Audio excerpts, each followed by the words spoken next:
अली और ज़ारा की पहली मुलाकात यूनिवर्सिटी के कैफे में हुई थी। अली एक ज़हीन और संजीदा लड़का था, जबकि ज़ारा बेहद जिंदा दिल और शोख मिजाज लड़की थी। दोनों की शख्सियात एक दूसरे से बिल्कुल मुख्तलिफ थी, मगर शायद यही फर्क था जो उन्हें करीब ले आया।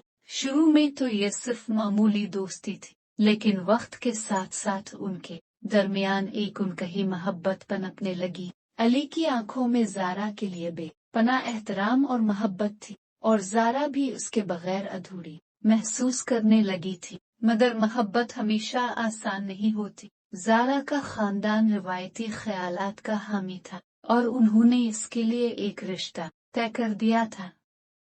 जब ज़ारा ने अली को ये खबर सुनाई तो उसकी आंखों में आंसू थे। अली ने मुस्कुराते हुए कहा, मोहब्बत हमेशा पास रखने का नाम नहीं, बाज़ औक़ात छोड़ देना भी मोहब्बत होती है। ज़ारा के दिल पर जैसे किसी ने चोट लगा दी हो, मगर वो मजबूर थी। शादी के बाद भी अली की यादें उसके दिल में बसी रहीं। अली ने अपनी मोहब्बत को दिल में दफन करके खुद को काम में मसरूफ कर लिया, लेकिन हर बार जब वो किसी पार्क में किसी जूड़े को देखता या किसी को मोहब्बत से हंसते हुए सुनता, इसका दिल एक लम्हे के लिए रुक सा जाता। मोहब्बत शायद उनके नसीब में न थी, मगर वो एक दूसरे की यादों में हमेशा जिंदा रहेंगे। कुछ मोहब्बतें मुकम्मल नहीं होती, मगर उनकी शिद्दत कभी कम नहीं होती।